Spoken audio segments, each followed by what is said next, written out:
Well, hi, welcome to my kitchen. My name is Morgan. We are going to be making gluten-free pizza crust. This is my husband's favorite dinner because he likes to eat gluten-free. And you know, if you like pizza, you know there's definitely gluten in it.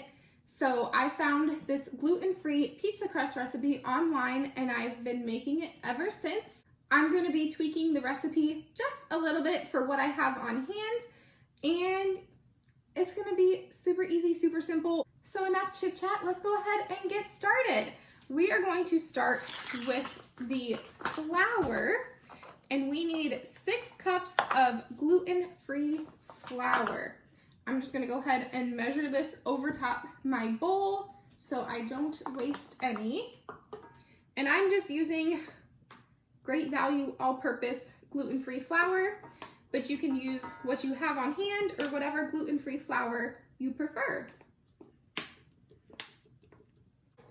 So here's 1, 2, 3, 4,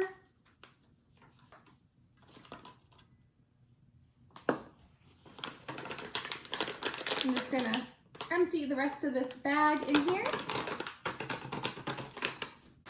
I forgot to mention, this pizza dough recipe makes 4 pizza crusts. Now I have some buckwheat flour that I need to use up, and I'm going to finish the 6 cups of flour with the buckwheat flour. So there's 5 and 6. And I will link the recipe that I'm following down below, so you don't have to worry about writing anything down. Plus, you can go to the author's website instead of doing or using what I'm doing. So I'm giving them credit where credit is due. So I've got the 6 cups of gluten-free flour in here. I'm going to add xanthan gum, which we need 4.5 teaspoons.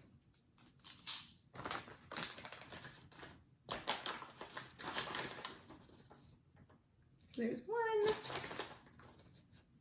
2, 3, 4,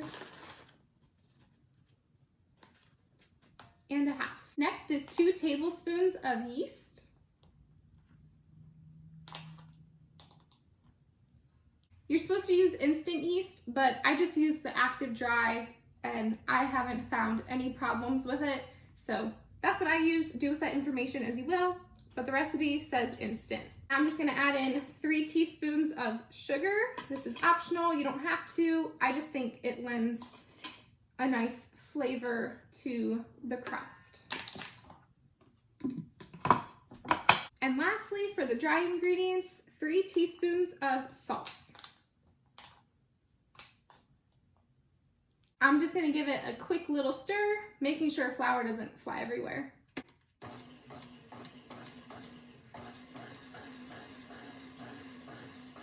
All right, the last 2 ingredients is warm water and olive oil. I don't have any olive oil on hand, so I'm gonna use avocado oil. So I'm gonna slowly add in the 2¼ cups of warm water into my mixer while I have it running, and then add in the avocado oil, or what should be olive oil, but that is 9 tablespoons. So first is the water.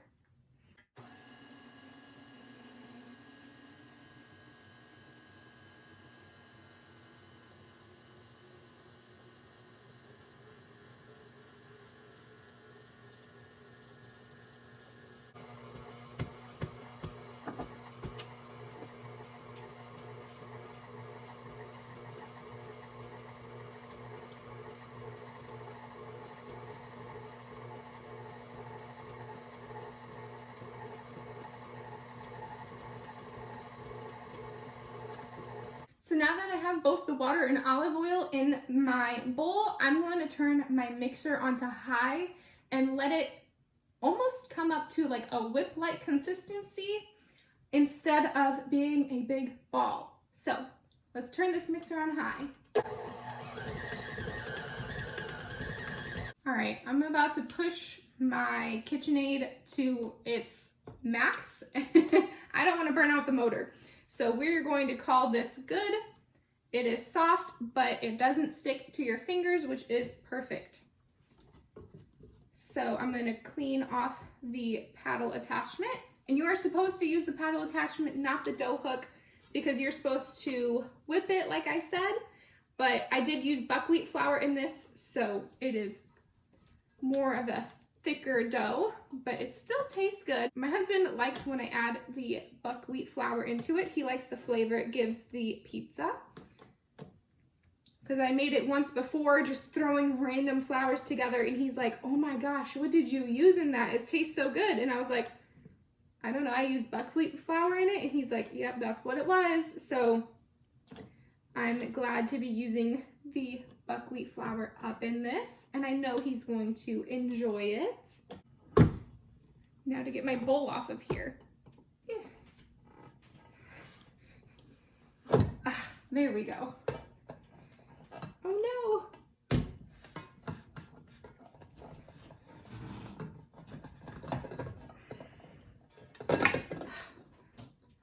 All right. Just had to fight my KitchenAid over giving me my bowl back. Okay, so this is what it's looking like.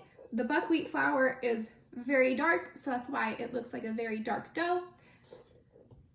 And I'm going to put this probably on top of my stove, let it kind of rise a little bit. It's not gonna rise all too much because of the buckwheat flour. If I were to use all-purpose gluten-free flour, it would rise a lot more, but I'm going to just let this sit, rise. It says to 150%. I'm not gonna let it rise for that long because it's not going to. So I'm just gonna let it sit for a little bit, and when I'm ready to make dinner, we will make dinner. So I will be right back when we're ready to roll this out. I forgot to mention, before I put this to rise, I shaped it into a pretty decent ball, and then I drizzled some avocado oil on top of it, smeared it around to help prevent it from drying out, and then I added a piece of saran wrap onto the top of my bowl and made sure it was a really tight seal, and then I set it over on my oven to rise.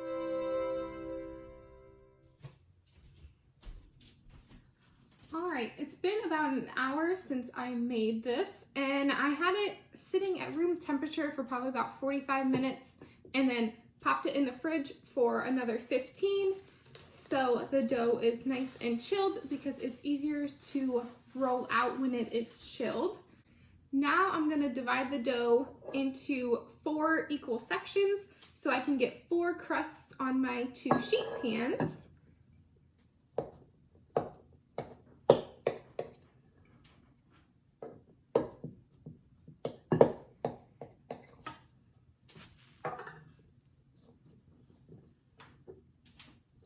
And I'm going to work with 1 section at a time and just placing the saran wrap over top the ones that I'm not using quite yet.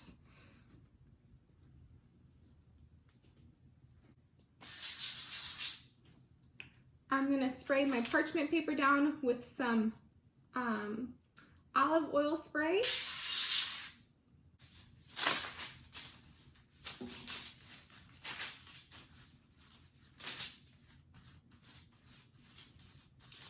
I'm going to spread it around.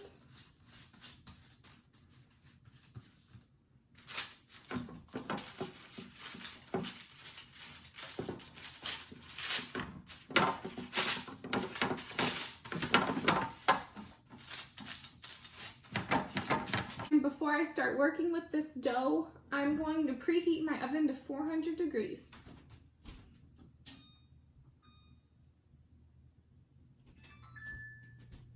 All right, and I'm just gonna work on flattening all of these out into pizza crusts. Since this is a pretty time-intensive process, I just went ahead and filmed this in time lapse for all of you. And I am taking each one of those quarters of the pizza crust dough and rolling them out into whatever desired thickness you prefer. Just keep in mind, the thicker they are, the more gummy they turn out. All right, I got both crusts all rolled out. I'm gonna take some more olive oil in a spray form and spray the tops.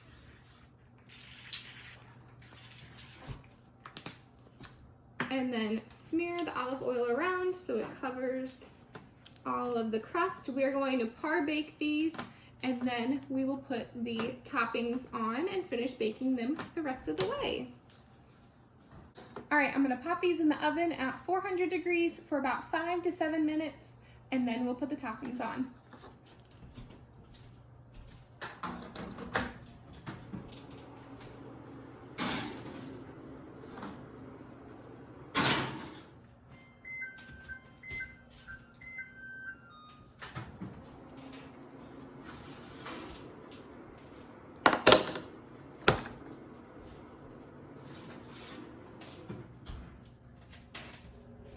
All right, so the crusts are par-baked. Now all we have to do is top them. So I think for these two pizzas, I'm gonna be doing marinara sauce with leftover sausage and leftover ricotta cheese as kind of a sauce on the bottom of the pizza.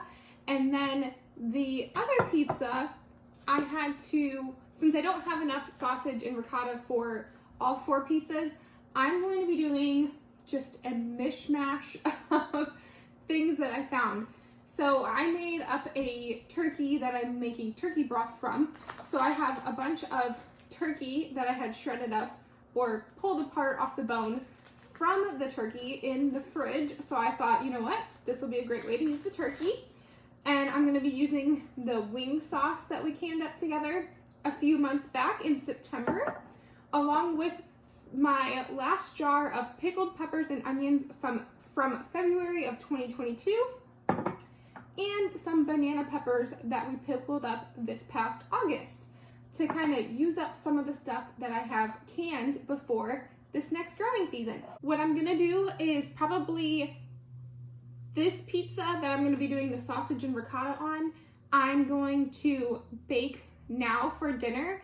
And then these two pizzas that I'm gonna be using the turkey and wing sauce and pickled peppers and onions and all the goodies here, I'm going to cool completely, freeze it, so then I have ready to go gluten-free pizza in the oven or in the freezer that I can just pop in the oven and have it like a ready to go pizza that you have that you can buy at the grocery store. So let's go ahead and start making up these pizzas.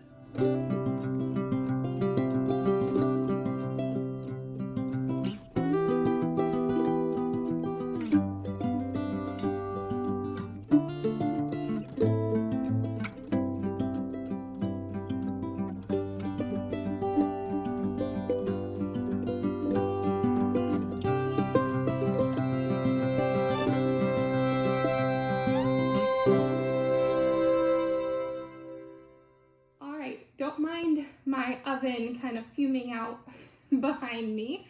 You might hear like a weird whining noise in the background. It's just the oven since I turned it off. But I'm so excited to have these pizzas tonight. We'll probably have one tonight and then one for lunch or dinner tomorrow. And then we have, oh, and this is the sausage, ricotta, and mozzarella with some marinara sauce on it. That's just, it smells heavenly. I'm so excited for this. And then this side is the turkey and peppers and onions and banana peppers with wing sauce and mozzarella cheese. I'm gonna stick this whole tray in the freezer, let these freeze completely, and then I will cut this parchment paper in half and stick each pizza in a freezer bag, label the freezer bag what kind of pizza it is, and then the cooking directions of bake at 400 degrees for roughly probably 15 minutes or so it normally takes from frozen. So if you enjoyed the video, make sure to leave a like, comment, and subscribe. I absolutely love having you in my kitchen with me, and I cannot wait to see you all in the next video. Bye!